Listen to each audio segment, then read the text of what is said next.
Welcome to the Strange Story Podcast. I'm your host, Mark Marinaccio, and on this show, I talk all things strange and unexplained with people you may know from paranormal television shows. Today, I've got two great friends on the show. Steve Gonsalves from Ghost Nation on Travel Channel, formerly of Ghost Hunters, and Kendall Whelpton, who is the director of photography on the current season of Ghost Hunters, the reboot on A&E. He was also the director of photography on the prior seasons of Ghost Hunters. Now, the reason I'm talking to Kendall and Steve today is because they are about to release, in just a few days, a documentary called The House in Between, which centers around a single paranormal case that they investigated. I gotta tell you, I watched the movie and I loved it. I thought it was really well done and a really, really great example of how you can document and show something strange and unexplained taking place and how you investigate it without all of the trappings of having to be an unscripted television show. So I'm just going to dive right into it. This is my interview with Steve Gonsalves and Kendall Whelpton. Enjoy. So I got to watch the film. Amazing. It was incredible. You guys did such an incredible job. It was just, it was a pleasure to watch it. And I say that because even though I make these shows, the paranormal shows, I don't watch like horror movies, and I won't call this a horror movie, but I generally don't watch stuff that's sort of scary movie-ish. And, I really enjoyed watching this, and I enjoyed watching it more than watching any paranormal television show or ghost hunting show.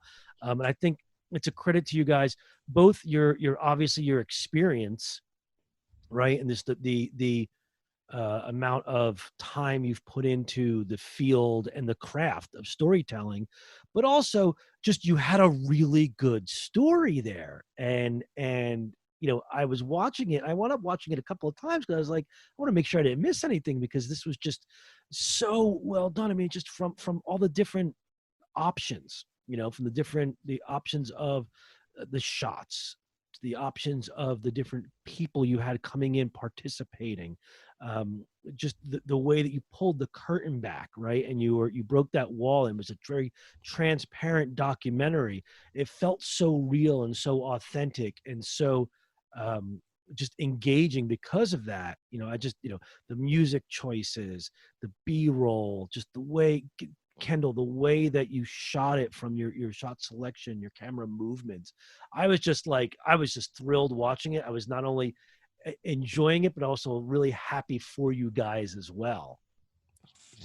Wow, Mark. Jeez, those are some big words. Jeez. Wow. Thank you. Did you really enjoy it? Or is this like, radio talk? Is this a radio? But you really did like it? Because coming from you, that's quite a compliment, because you know the field, motion picture, television, media, about cameras, all of that. So if you really did like it, that's quite a compliment.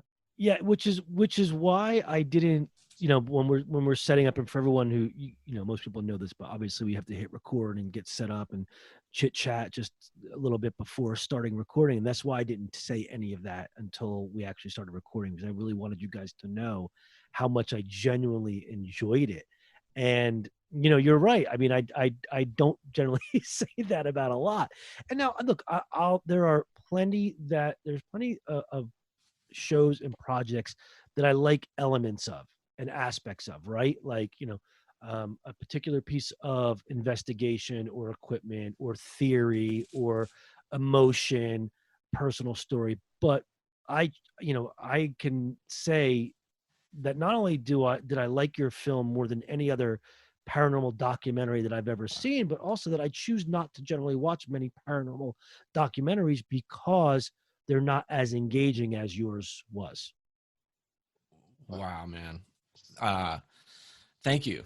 Jeez, Mark, those are amazing words, especially from someone who's been in the paranormal field for as long as you have. I mean, man, we appreciate it, man. Really. We had the fan, the paranormal investigator in mind, when we set out to do this, and And that was like kind of our our pinpoint for the whole film, is to make something that we'd want to watch. So I appreciate that, man, a Yeah, lot. and I don't want to like keep people waiting, obviously, because aside from me and probably a few other people you've allowed to screen it for promotional purposes, no one's seen this yet, and we'll release this prior to people seeing it. So obviously, we're not going to talk about too much detail and spoil anything, but I want you to talk about the film and tell everyone what it is about,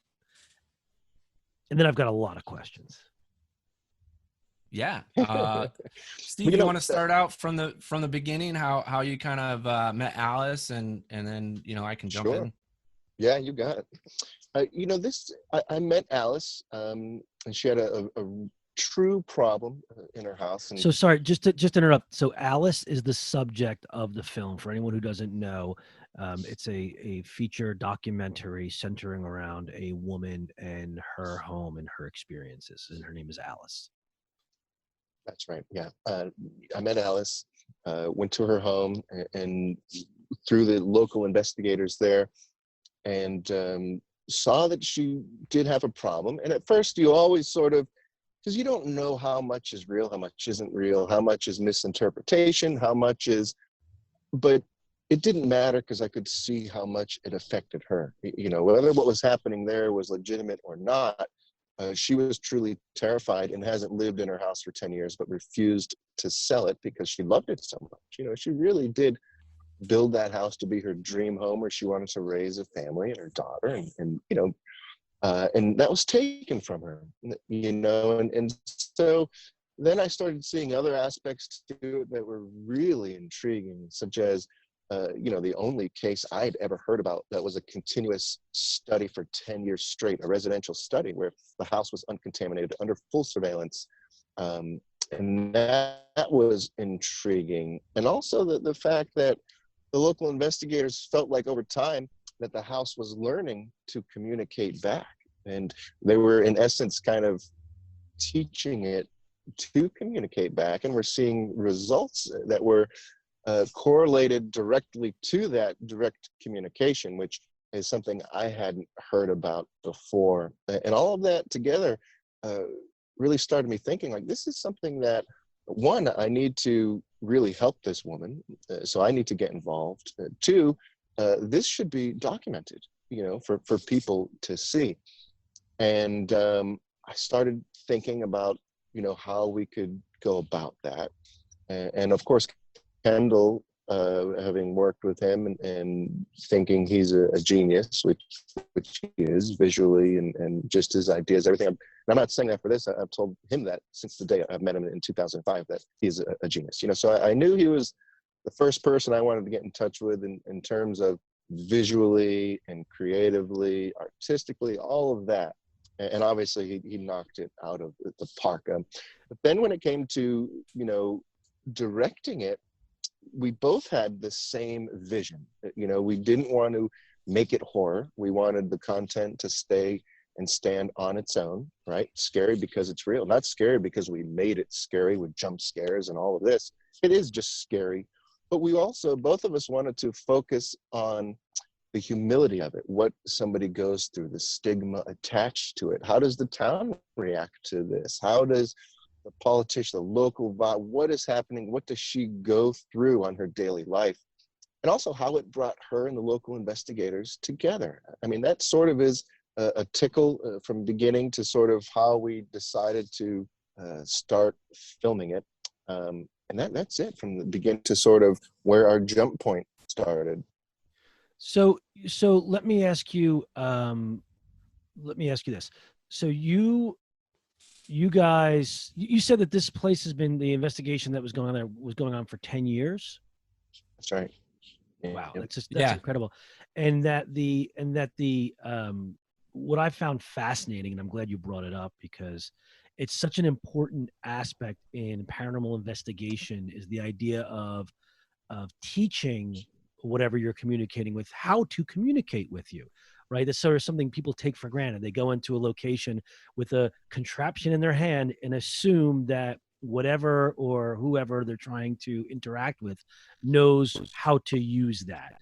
And the fact that this progress that you see of the house, we'll call it the house for the lack of a better term, learning how to communicate. And I love that idea. I've always thought I was fascinated, and I think that you could probably do a whole series in a location or with one entity or experience doing that and teaching it how to talk. But you look, you're a busy guy, Steve, and Kendall, you as well. But Steve, you're a busy guy. You have been all over the place. Some of them we've been together.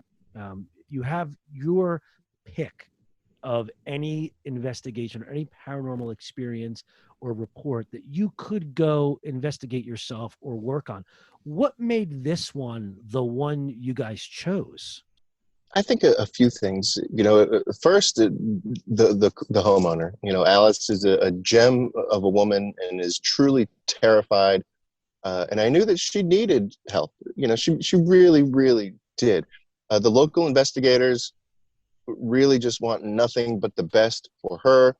They're sharp guys and very open to my way of investigating and how I do things. And I knew that they would, let me sort of conduct not the investigation, because they are the investigators, but sort of the way that they are handling things was the way that I would see myself sort of handling. And how did things, it come to you? How did you come to get the request or the information?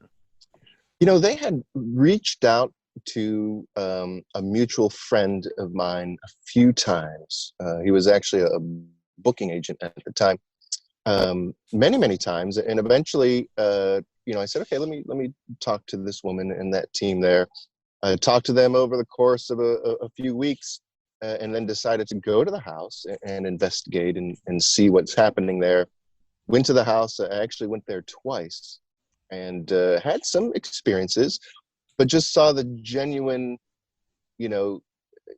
just the genuine love for Alice that everybody had, the genuine love for the house, and to get her back in there. And the way they were all sort of doing this together as a family was really intriguing to me. Really it was them. It was Alice and the local investigators and what was happening at the house, and just I'd never heard of a 10-year locked down study of the paranormal. I never heard of a homeowner saying, I don't care if it's a ghost or not. I just want this out of my house so I can move back in, or understand it so I can live with it. If she understands it, she's cool with that too. And there were just all these sort of different elements that lined up where I just had to dig into that house. And whether we turned it into a documentary or not, that just sort of happened, instantly in my own head. Okay, interesting. But I knew that I had to be involved and investigate the property with those investigators to get resolution for her. Turning it into a documentary came further on down the road. Oh, I didn't know that. So you didn't set out to make a film. You were doing an investigation of a property, and you decided to film it. Is that That's how it right. went down? So what was the impetus to decide to film it? Is this, just a conversation with Kendall? You were telling him what was going on. He said, "Let me get my cameras." No, it was the stuff that was happening there that I saw firsthand. The genuine sort of attitude and the way that the local investigators were approaching it. Alice, the homeowner, the fact that it was a 10-year study, which is something that hasn't been done. The fact that it's a residential property that has been not lived in for 10 years so they could study the paranormal, was all very, very intriguing to me. The fact that they were using this as a training ground to teach what's there, to communicate back, was very, very interesting. And then when I decided that we should document this, the first person I thought of was Kendall.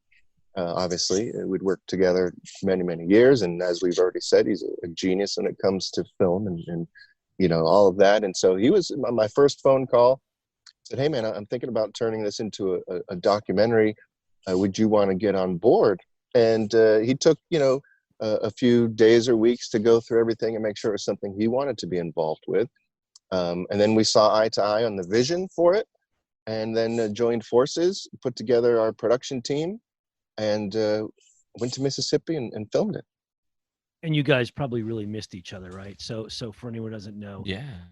Kendall was the director of photography for Ghost Hunters prior to it being on A&E when Steve and Jay and Tango were on it. And now Kendall continues to work on the new reboot of Ghost Hunters on A&E, but Steve is over at Travel Channel on Ghost Nation. So I assume there was some separation anxiety that was taking place, and you saw this as a great opportunity to get together again. Yeah, when Steve called me and we started to talk about doing a documentary, all the ghost shows they weren't around yet. So we started this process probably like 2 years ago, Steve. I think about two. Yeah, And 2 years ago. Yeah. Yeah. So I had just started my production company and I was kind of looking for That's Robot Ninja. Robot Ninja Media. Where does that name come from? Man, you know what? My wife and I, she is the ninja and I am the robot. So that's where that comes from. I never heard that analogy. Yeah, I seem to remember on the set back in our Ghost Hunter days with you with the bandana like a cowboy around your face running around, and somebody was calling you a ninja. Is that? Yeah. Well, my rapper name is actually Little Ninja, so it kind of spawned from there too. Yeah. I'm retired now. So do you remember what mine was when we would do those together? What were you? You were GoBot. GoBot. That's right, dude. Good times. Yeah. Working with Mark for a long time, which is awesome. Lived with you in Miami for. That's right, when we did Bounty Girls. Yeah, and I think the rapper name, at least my part of it, came up in Ireland, right? Oh yeah, when we were working Ghost. Yeah, on those long drives in Ireland. Yeah, we were doing our raps and whatnot. Yeah, we have some history together, all three of us here. It's pretty awesome. Crazy. So tell me what Steve told you about this, and what prompted you to say, yeah, I want to do this. Yeah, well, Steve hit me up and he started telling me about this house that he had been out to and in Mississippi, and he had said that he had a experience there, and I was like, wait, what? Because Steve, he doesn't have many experiences, and for him to tell me that he had experience at this house, and it was pretty profound. That was without cameras. He had gone out to the house and just visited it and did a investigation, and it was interesting to hear him say that. So we started talking. He sent me a bunch of information on the place, and then I think we had a meeting with Alice, John, and Brad, and they started kind of going over all their experiences of the house, and then I started reviewing some of their evidence that they've caught, and I started realizing real quick that this was definitely a unique situation happening at the house, especially for the evidence that they were capturing over there and consistently. So it was a no-brainer to get whatever we had to get going to make a documentary right away. And for people who don't know, you have your limited amount of experiences over the years, right? Like it's just a couple that you've had over the years. Is that right? As far as paranormal experiences. You know what? Man, it's St. Augustine Lighthouse, right? St. Augustine Lighthouse. Let's see. Where Jane Bloomkey had his experience, which he talked about on the podcast. Yeah. When it comes to he was saying your name, and he heard you. He was calling for you and thought he heard you calling back to him. I think that was his experience, the lighthouse was interesting. Definitely. I heard my name called out at the lighthouse. I thought. But limited. You're as much as both of you guys, that's why I always liked working with you, are believers in the facts, right? But not, jump to conclusions. So, and I think a lot of us like that were working on the show from the, from the crew perspective, had our own limited amount of experiences. It's not like a lot of the stuff is today where, we believed it was legit based on the ability for us to really defend its legitimacy. But my point is, you are not everything is haunted, ghosts, paranormal guy, yet you know, I've seen you and heard you talk about places that really creep you out. Yeah. You know, Yeah. so where did this location rank for you initially on that sort of creep factor? It was more intriguing than creepy. I think just the different type of activity that was happening at the house. I'm trying not to give away the movie, but Alice had a initial experience at the house that is so unique that I thought that was something very similar to like kind of a Skinwalker Ranch situation. Right. And You know, I love Skinwalker Ranch. I definitely like I like the different style of sorry I definitely like just different claims, different experiences, and Alice's experience just kind of caught me, and after talking to Alice, I realized that this could really be true, that she had this profound experience and moved out of her house. After we started the production, going to the Mississippi house and started filming, it really shook her. And she does not live at the house when we met her, and we Steve and I kind of filtered through everything. We interviewed 20, 30 people that had been to the house, that knew Alice. I mean, Steve and I actually had conversations about, what if none of these are real, and what if these people are just trying to get us in here to do an investigation? Right. How's the story going to go? And, we had thought we're just going to follow this story. I mean, we kind of took a really cool approach on this one, a very linear narrative. We followed the story like detectives all the way through, and we were just going to tell the story that way. And our number one rule is credibility and truth. So we just kind of went with that and saw where that was going to take us, and we followed it all the way through. And man, it was awesome, an awesome experience to be able to do that, to be able to have the creativity and the freedom to do that. So it was, so I know there's a trailer, and I know you don't want to give away too much. What can you talk about? What do you guys feel comfortable talking about with the film to tease enough of it to get people excited about wanting to see it? I mean, I'm sure people already are, but what else can you give away? One thing I like about this particular documentary, is there are tons of paranormal documentaries, and they're very scary. Some are thoughtful, some are, but most rely on the scare, and I really, really wanted this to be a documentary that talks to everybody, and not just the people who are looking for that jump scare of the paranormal. That's there, but it's organic. It's not created by us. Yeah, it's definitely just there. I'll say that. It's definitely there. Yeah, it's just a well thought out, we present this as it is. Everything happens as it happens. We utilize a psychic, and she really has no idea where she's going, what she's doing. She was fascinating, by the way. She was fascinating. Yeah, a gem of a woman. She couldn't be any sweeter, and literally had no idea what. We kept her in total darkness. And as Kendall said, that the linear narrative is really cool. It unfolded as it happened. We wanted to get an electrician in there, so the next day we had an electrician. It just, as it happened, it unfolded. And I'm there investigating a little bit. You do, because I'm an investigator. If I see it happening in front of me, it just comes out. But my role there is very much a little more orchestral, than investigating. But I think for somebody who wants unbiased, scientific, we use heavy science, hard science. These are real physicists that we interviewed and got to the bottom of a lot of things. Mm-hmm. And if you're into anything paranormal, anything mystery, anything true crime, anything horror, anything mystery, intrigue, thriller, history, this documentary is for you. Well, and I'll say this, I think that,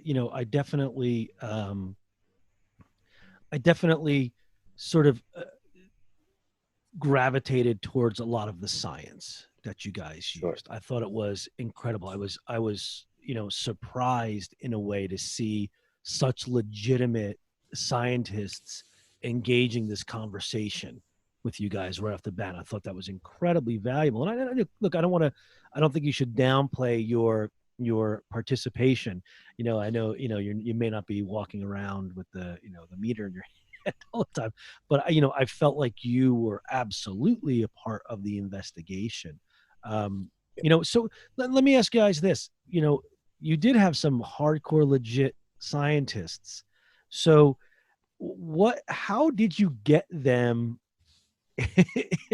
willing to talk to you on camera and engage this subject matter? Was that difficult?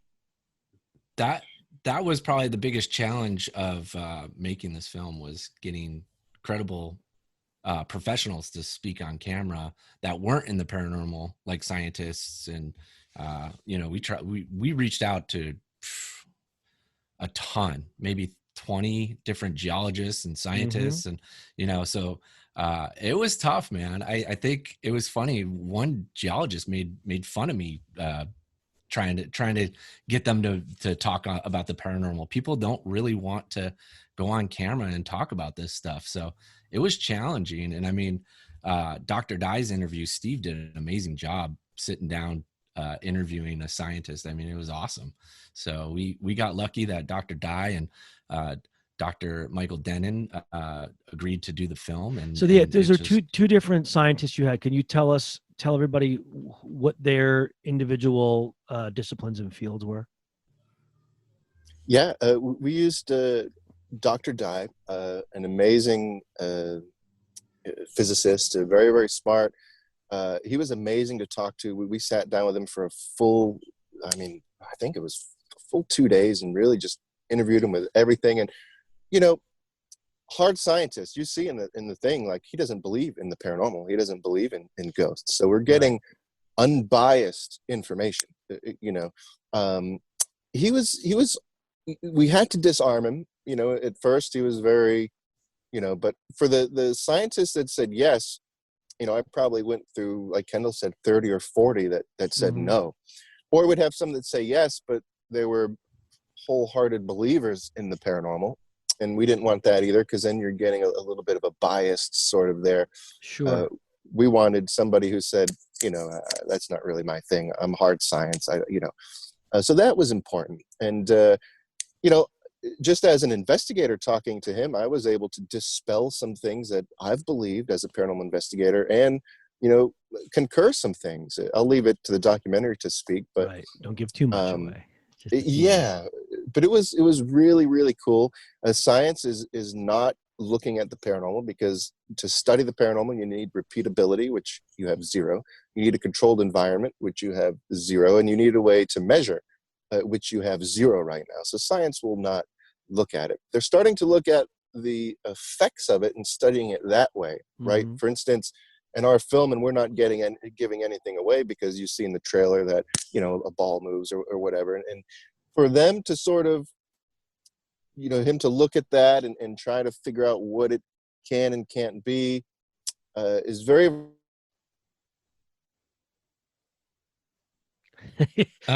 Just when he was about to give away the Right on there. secrets, Yep. I think we lost Yep. Steve. He froze a little bit. We'll see. We'll see what happens here. But I did think that was fascinating with the ball. I know we don't want to talk much about it, but the fact that we really did have like legit scientists walk in there, or show them what's going on, and have them try to explain, the yes and no's of it all, what it couldn't be. I thought that was just a really smart and important approach to how it was going down. Yeah, we really, I mean, when we started doing this, we really wanted to hit it with everything we could. I mean, we tried everything in our knowledge banks between Steve and I, and my wife Vera, to come up with ideas of how can we just go that extra mile to have people look at the stuff that's coming out of this house. The ball, that's a really interesting piece of evidence, because you know, obviously you see the ball move, and how does that happen? So we kind of went down this this rabbit hole of trying to figure that out, and it was a really fun a fun avenue to explore with science and you know, Steve's knowledge and just trying to figure it out, man. I mean, Well, you know, Alice, she deserves that. I mean, we really want, and I'm not going to tell you too much about it, but our goal is to get Alice back in that house, you know? So that's, I mean, any more information she can have about what's going on there, that was important for us to kind of provide.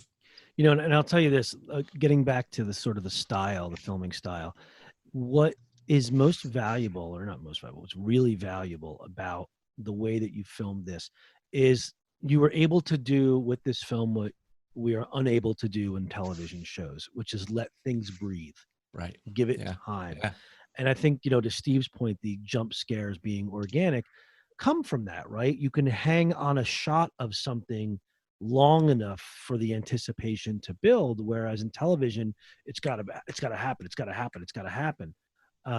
You know, and there's a you know, an aesthetic beauty and value and quality to those long shots, to just letting it play, letting it breathe, letting you settle in and take in and become a part of the experience. And I think a lot of people don't understand that about, you know, storytelling as a visual medium, which is there's a transparency, a plasticity and a transparency to it where, you know, we want to have you engage and experience what's taking place without thinking about the fact that you're watching it take place. And the more time you can give for people to settle, for the shot to settle, for the content to settle, the more you are able to experience it, what's taking place. And I just that's probably one of the biggest elements for me that I enjoyed with this documentary was the opportunity to sit there and say, awesome, I'm going to just settle into this and watch it play out. And it's not going to jump away with me saying, but wait, what about, or I wanted to, you know, or just a second longer, or hang on this and hang on that. And again, only something you can do in features and films and documentaries. You cannot do that in unscripted television. Yeah. Thank you. I'm so glad you saw all that. 'Cause I mean, a lot of work went into those long shots and just the flow of the edit and the filming. And I mean, it was just all a dance. I mean, we had to, you know, we really wanted to, like I said before, tell it in a linear narrative. And that was a challenge in itself, was how do we, you know, how do we make this go from point A to point B with a flow and fill in those transitions and, you know, the feel, you know, and we worked tirelessly on what you're talking about there. So I appreciate you seeing that. I appreciate it, that kind of storytelling and the quality to it. Look, like I said, you could see the smile on my face. I'm not usually that excited or giddy about much that I see. So, so Steve, we lost you for a minute. You're back. Sorry about that. No, who knew that your phone would shut off and tell you that it needed to cool down? Oh, is that what happened? I never saw that before. It just stopped and said, your phone needs to cool down. You can't use it. I was like, what? Well, that's, you know, I don't think that the iPhone intended that, you know, there was going to be this this pandemic and everyone was going to be using their phones to Skype and Zoom and video conference for like hours straight. It's true. You know, it's funny because now, you know, where I live in Southern California, it gets very, very hot out in the sun, and we like to sit out in the back, sit by the pool, but I need to have the phone nearby. So I've been researching cool bags. They actually have little bags where you can put your phone in that insulate it from the outside heat. You know, it's another stupid gadget, but you know what you know, this happened at the beach a lot, right? You have your phone on the beach and it just says it's gotta cool down. When I'm in the car, if that's happening, I usually have a little clip. I can put it right up on the vent with the AC. Oh yeah, smart. That's good. But it looks like you're not somewhere that's really hot because you're wearing a jacket. No, it's not very hot. It's only 60, 61. Oh. How are you surviving? It was 30 something, 40 yesterday, so I'm feeling Yeah. okay today. The weather's all over the place right now. Yeah. So when did you guys stop? When did you complete filming? May of last year, I think. Was it? It's October, maybe. Was it October? Yeah. Okay, so sorry, it's been it blends together, but yeah, I mean, it's been a while. yeah, Of last year, yeah, not the yeah, past October. yeah. We spent a lot of time in the edit. We probably cut it maybe 7-8 different kind of ways till we got it perfect and where it is now. So yeah, just a lot of time in the edit and all those we did some graphic stuff, I did some stuff in my garage that was kind of cool with the board, the board shots of the crime board and stuff. So Yeah. I mean, just those little extra little The things that we handwriting on did. that was impeccable. Thanks, man. That's my handwriting. Was it really? Yeah. Okay. I was like, I wonder who wrote that, because that's really nice. Actually, you know what? Vera did half of it. It's probably the nice stuff is Vera's. The sketchy little crappy drawing was mine. Yeah. Okay, so the reason I asked that is obviously I'm assuming you guys are still in contact with everyone and with Alice. Yeah, oh yeah. I talk to them every day. So and we're not giving this away, right? Like, she hasn't lived in the house for 10 years. No one's lived in the house for 10 years. I guess I don't want to say whether or not she goes back to it, but what do you think the future is for that house? So, I guess let's start here. The film is called the House in Between, right? So yeah. what does that title mean, and what does that house mean? It's a good question. The House in Between, the title is, it is a few fold. It's not as sort of black and white as, it means this. So it can be taken a few different ways. One is that there does seem to be something else there, and something in between, sort of, the house that you see there in front of you and the house that, Alice is living in. There's a difference there. And to show, that there is something else happening. We can't go too much into the meaning of the title without them seeing the film, but Okay. Yeah, it's pretty cool. We tossed around a lot of different ideas. That one sort of made the most sense to us. And I don't think it doesn't make sense without knowing the film, because people talk about in this field all the time that that you are exploring that unseen space that lies between our physical world and the beyond. So I could see that. Sure. Now, what I love is the poster. The artwork on the poster is really cool. Who did the poster? That was a girl named Lori Orrs. Yeah. We had a magazine for a long time. She put all that together for us. I remember Lori. We met at the Stanley Hotel on the very first That's right. Ghost Hunters Live we ever, Awesome. was ever done. Yeah. Yep. Good memory. Yeah. She put all that together. It took her, not that it took her a long time, but us with all our revisions, but she tirelessly worked on it and came up with something really nice. Yeah. Very, very Now, cool. had she seen the film or footage before doing the artwork? No. We threw her right in. She did such a good job. I mean, like Steve said, she nailed it, man. It was awesome to see the process of that too. And the reason I ask is because I feel like, there's a simplistic cleanliness to the poster, right? That that a lot of times people can go overboard. There's a lot of garbage on movie posters. But she there's a good simplistic cleanliness to what she's doing. And I think that I was wondering if she had seen it, because the film itself has a lot of the same quality, right? And again, getting back to Kendall, to your your skill set and your talent as a cinematographer and a filmmaker.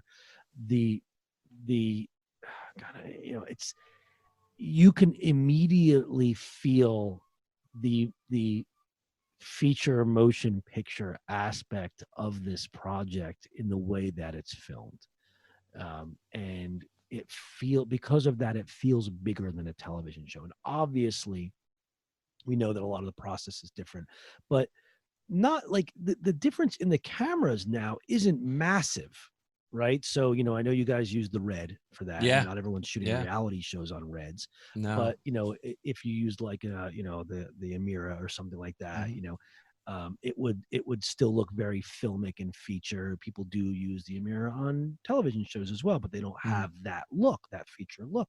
So I have to assume you spend a lot of time in the post-production process as well with your color time and color correction, and just putting that look down, and it feels like it translates to the poster, the movie poster. Awesome. Yeah. That was the goal, was to kind of do something different with the look, coming from, director of photography. I wanted to do, we had this creative freedom that I was talking about earlier, and, we had the ability to kind of go in and shoot this with the red. So, we took it, and we wanted to kind of, I kind of say, like, do a different approach with like a reality movie kind of feel, so we're using cinema lenses with a cinema camera and filming stuff run and gun. I remember putting out a post on Facebook before we started, asking for lens suggestions to do that, and people are like, run and gun on the red, what are you, crazy? So it was an interesting process to do, and it for paid people off that for don't us. know, run and gun is a term generally that we use in unscripted reality show, because you don't have a lot of time for setup in the scripted world. You're bringing out the sticks, the tripod, you're setting lights and metering, you're putting the camera down, and even if it's handheld, you're blocking, you're running through shots. Run and gun is, you have to stay on top of the action because you are trying to follow it. You're not saying, wait, let's set up the action and then film it.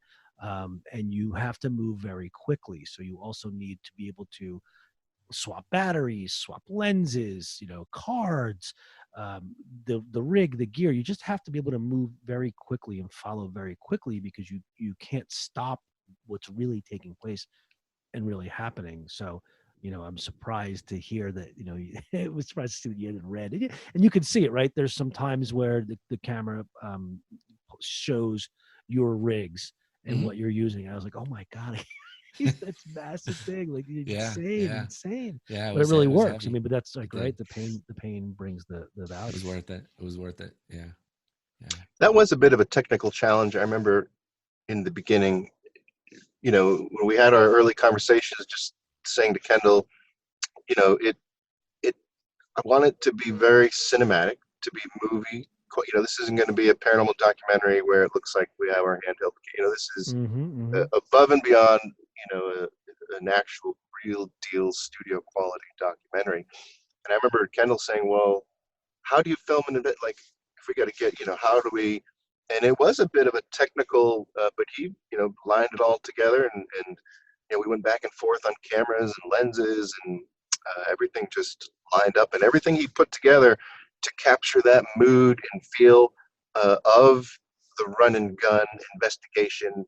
Because if Brad needs to jump and grab his EMF detector and his camera, Kendall can't say, "Oh, give me a minute to," it just happens. Right. So to figure out how to do both at the same time, make a movie, but also have the reality side of it where maybe they do just need to go fast. There was some technical difficulty in the beginning that Kendall finessed and obviously nailed it, because it looks fantastic and you're able to get both elements there. And we spent many nights together in that house till 5 or 6 in the morning, and he would still be doing his shots. The sun's coming up, and it's like, dude, here's some bacon and eggs. Like, time to wrap it up. We did. We didn't sleep there. We stayed awake there, but we were there a lot. We stayed there the whole time, man. Yeah, it was cool. I mean, working so close with Steve, and it was a fun time. I like you said earlier, I did miss Steve. We worked together for many years, and Ghost Hunters went down, and there wasn't much going on for a while in the paranormal, and so it was like the boys are back together here, and it was awesome, man. We jumped right in and didn't skip a beat, and it was really cool. Like I'm filming, but Steve's lighting, it was and making breakfast, and it was just like, and he's like, what about this shot over here with this, and yeah, that's a great idea. It was really cool, man. It was a lot of That's fun. creative freedom just flowing, and I feel like it kind of came across, at the end of the film being finished, Absolutely. In the crew we put together, yeah. we put them together. We hand selected people that we trust, who have filmed paranormal television for paranormal investigators for many, many years. And what meant a lot is at the end of it, because here's, for instance, our sound guy, one of my best friends in the world, his name's Mike Fields, tremendous, Mike. So Mike was on this. That's fantastic. Yeah, he did the sound. He was field sound, phenomenal. But at the end of it, and here's somebody that, the whole crew sort of, but he said, "Hey man, thanks for bringing me on this project." He said, "I didn't think it was possible to showcase the paranormal in this way." He said, "It's just there. It's factual. There's no sort of story guideline. There's nothing you have to follow." And he said it was so fun and just a refreshing way to film the paranormal. And he thanked us for having him be a part of it. And that was cool for someone who is in the field, films the paranormal investigators for 15 years now, to know that this stands separate from everything else that is out there, was pretty cool. Yeah, I bet. I mean, and then Mike's such a great guy to have around, and really talented at what he does. So that's pretty cool that you guys can do that. To kind of jump in with what Steve's saying about the crew, that was super important because we really wanted to kind of have a stand back approach on filming this, but still be able to get what we needed. So that's tough alone to do outside the paranormal, but in the paranormal world, you can't have sound people that are making a lot of noise. You can't have camera guys that don't know how to film in the dark and are knocking stuff over. So it was really, really important that, we work with. It's become a very unique skill set in this world that, being a paranormal show audio guy is a very, very, very unique thing. I mean, we've all worked with plenty who think they know what to do the first time out, and it's like, oh man, you got to go sit in the truck. You got to get out of here. Like you're making things worse, or go outside. I mean, that was always a big deal, and training new people was always a bit of a nightmare. And you have to be able to trust them too. Like if you just hire somebody who doesn't respect the paranormal field, to them, it doesn't matter. They'll make jokes. They'll throw a rock at them to try to get them to react. They'll kick a piece of wood to make a sound. They'll do things that, and you're just like, well, so when you're working in the paranormal, you need to have people that you trust, because they're not necessarily, they just don't know any better. They think it's fun. And so to have people who, everybody on that crew, in terms of the field crew, was either from Ghost Hunters or Ghost Nation. One of the two. Nobody outside of people that we didn't already know. Smart. That's smart. Trust. Smart. Yeah, even producers. Paul. Everybody. Yeah. Minus, I'd say, the editor and sound design, Joseph Miller. And the colorist. And the colorist. Everybody else who was involved in the paranormal field, film aspect, and people that we had worked with for years that we trusted. Yeah. So I want to say this, and I know that this is going to be, I'm going to have to be really careful what I say, and you're going to be careful what I say, but I absolutely was floored by the ending of the movie. It was totally unexpected. It was so raw and real. I was blown away. And I think that everyone needs to know if you're thinking maybe it's not the film for you, I would say you got to watch it for the ending. How it, as not two things, as storytellers and as paranormal investigators, what took place at the end, how surprising and shocked were you guys at that? Or was it sort of a moment of course, we're going to be finished in a way? Yeah. Go ahead, Steve. Oh, sorry. That particular, the ending, there are two ways to film a documentary, right? You have ideas, concepts, and you set out to film those. You don't set anything up, but you just have a general outline. The other way is you film everything, and then you find the story within what you filmed. And with this ending, it just unfolded organically as it happened. And sure, that could have not been the ending, could have been the ending. We could have taken some other footage, done it. We didn't manufacture an ending in terms of, okay, Alice, John, Brad, now you're going to walk up to the house, hug everybody, walk away, and now we're going to show you, that you're not lit, or whatever's happening. But this unfolded, and it happened, and it was awesome. It could have gone a bunch of different ways, but we did have some creative input, but the end there speaks for itself 100%. Yeah. That's how it happened. Yeah. Yeah. I mean, as you see it is exactly how it happened. And, it's funny that the house should get a producer credit on this as well. So awesome. The movie is called The House in Between. When's it come out? Where can it be found? Yeah, we are releasing on May 5th, and it's going to be on 2020. 2020, May 5th, 2020. So upcoming, just a few weeks away. Yeah. So, you can pretty much get it anywhere you want to be able to rent or iTunes, Amazon Prime, iTunes, Amazon, Apple TV, all that. Here.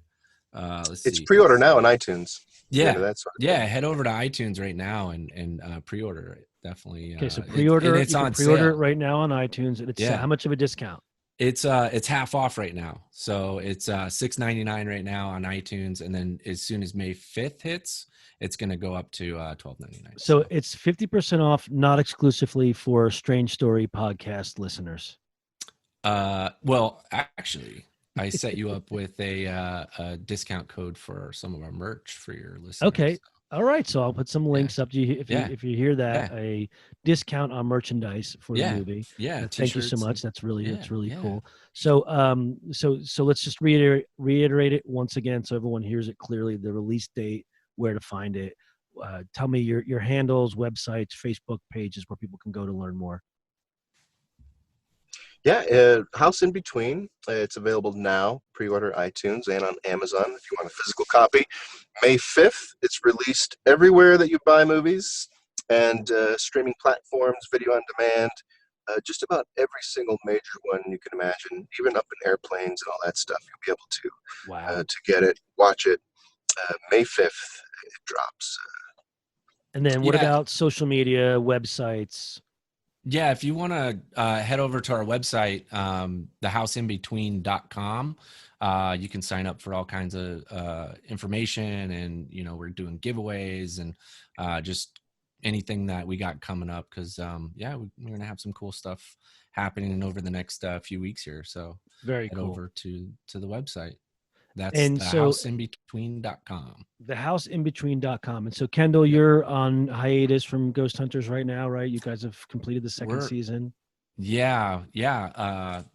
I'm like in quarantine, major quarantine right now. So yes, everyone is, right? Yeah. So, Steve, all of Hollywood shut down. That's true. So, Steve, you I'm sure itching to get back out into the field with Ghost Nation as soon as things get lifted. Yeah, man, we are. Our second season premieres April 22nd, 8 p.m. Yeah, April 22nd, Wednesday, 8 p.m., 2-hour premiere. Oh, and then wow. we'll be back the following Wednesday at 9 p.m. All right. Well, this has been fantastic, guys. I really appreciate you coming on. The House in Between, May 5th. May 5th. May 5th. Yeah. Everywhere that you Okay. can purchase. I'll put some links in the description. Well, thanks so much, guys. I really appreciate it. Thank Mark, you for thanks. having us, Thank Mark. you, Heck yeah, man. Yeah. All right, that was my interview with Steve and Kendall. I hope you enjoyed it. I did. It's always fun to talk to those guys. I missed them a lot. Always enjoyed my time with them on the road, out in the field. And look in the description. I'll put the links to the movie. There is also a discount code for merchandise. So be sure to check it out. Look at the links. Get some merch. Download the movie. Available for pre-release. Pre-order now. And enjoy. Until next time, I'm Mark Marinaccio, and this has been the Strange Story Podcast.